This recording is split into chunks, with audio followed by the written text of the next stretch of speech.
Hey everybody, how you doing? So a little update on the big beautiful bill from Trump, which isn't beautiful at all. It's kind of fugly, actually. So I know a lot of you want to talk about the 2A side of it, so let's just get into that, all right? We already know that it's going to add 2 to 3 trillion dollars to our deficit, which is yucky. All right. It's my most mild way of saying it sucks. Um And then there was a portion in there about federal lands, about selling those. Mike Lee has pulled his language out of the bill, so that's no longer there. So that's a good thing. Okay. I know there's a lot of folks that are worried about Medicare. Just to keep this short and sweet, if you're alive and you're legitimately retired or you're legitimately on Social Security disability or something along those lines, your Medicare will not be affected. All right. When you read the language of the bill, what it talks about with Medicare is removing those that are on there fraudulently. In other words, you remember when Doge did that deep dive into Social Security and found people as old as 300 years old, still on Social Security, collecting benefits, getting a check mailed to them, so on and so forth? Yeah, this is going to give them the power to kick them off. All right, because they're not around anymore, and in a lot of cases, they don't even have living relatives. So that's a good portion of the alleged 360 something thousand that are going to get knocked off of this. Remember, one of these people's 300 years old. This country's not 300 years old. Okay, so it's going way back, all right, and it's cleaning up, and it's going to give them the power to do that. The other big portion of this is illegal immigrants that never should have had the benefit to begin with. So that's what it's going to be attacking.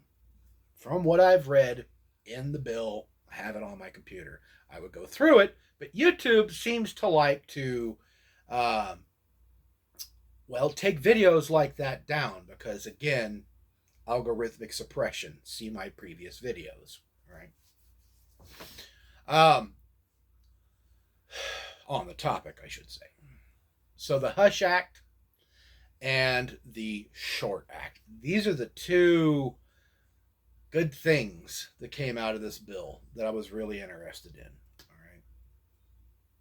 The Short Act takes short barreled shotguns, rifles, AOWs off the NFA and puts them into just regular firearm stores. Okay, so no more $200 tax, no more abundance of paperwork, no more having to build a trust, no more having to go to your county sheriff or whatever and ask permission from the Queen to own a firearm that's guaranteed to you by the Second Amendment. No more of that. All right. Same thing with suppressors. That would be the Short Act. It would put them as just regular everyday items that you just go to the store and buy, fill out a 4473 from what I understand, and that's it. I'm okay with that. I mean, I don't I that's about the only amount of compromise I have for the topic. All right. Instead, what we're getting is the parliamentarian over in Congress. I can't remember her name right now.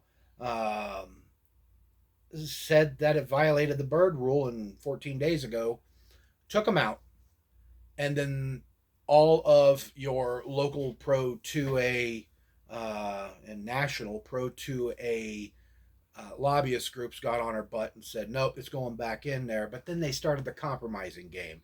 And the leader of the compromise is the same one that's compromised our rights away since their inception, the NRA. They said, well, why don't we just leave it in the NFA? Leave them in the NFA, but no tax. It costs nothing. You just go in, you fill out the forms.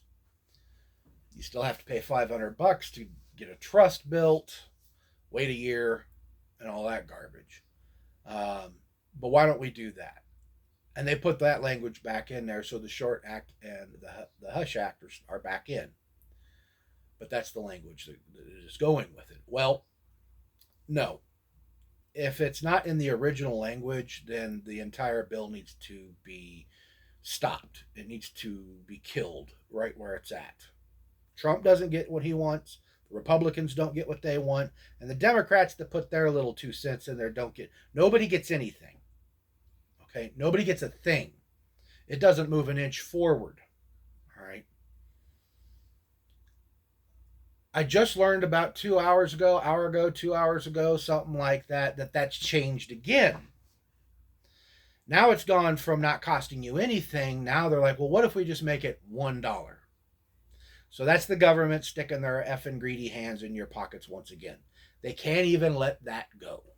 So, since in light of the fact that they don't want to consider the fact that the entire NFA is unconstitutional and in whole, no compromise, no retreat, no surrender, no. And I'm urging all of you to say the same thing. No. You'll give us the original Hush Act, the original Short Act, and you'll do nothing but that. And that is all we will support. That is all that's it. That's your only option. It's either that or the whole bill dies right here and nobody gets a thing. Nothing happens. And if nothing happens, we're better off with that than we are this disaster of a bill going through. And there's a lot of conservatives out there that are going to be angry at me saying that because you're so pro-Trump. You got to take the MAGA glasses off for a minute, guys, and really examine what's going on. I like Trump, but in this particular case, this is no different than the bump stock ban bullshit. It's no different. And if it does pass at $1 or nothing, and it's still on the NFA, down the road, when the Democrats come back into power, guess what they can do? They can rack that price right back up. Right straight up to $200. Or what this actually does from a historical context, is they get to re-examine it and go, well, you know what? That $200 was set at the point in time to make it too expensive in 1934 for the average person to afford paying that tax and obtaining these weapons. It was a backdoor way of a gun ban. All right. And it was a backdoor way of a gun registration. So they could come back and go, well, we need to re-examine that and bring that up for inflation. So that $200 could become $10,000. That $200 could be $25,000. That $200 could just be $200 if they have their way in the future. So what we need to do is just eradicate them off of there completely and not allow the Democrats that option. We need to defeat this. And that's why I say the big beautiful bill must die right now if that's not going to happen. So, thank you for watching. I'll put those phone numbers for JD Vance, and I believe it's Lumenthal, down below. Contact them. Ring their phones off the hook. If you can find, their information on Google or whatever your favorite browser is, find it, email them, snail mail them, call them on a phone, text message them, sending them a homing pigeon, whatever you got to do. All right, whatever you got to do. At this point in time, I wouldn't even be against streaking naked through Congress. Actually, don't do that, but it would be hilarious. Okay, I'm just trying to joke around. But you get the point. Okay, we've got to make this point. Damn it, no compromise. That's it. Okay, we're not going to have it anymore. So with that, thank you for watching. I'm turning that air conditioner on, and I'll see y'all on a flip. Bye now.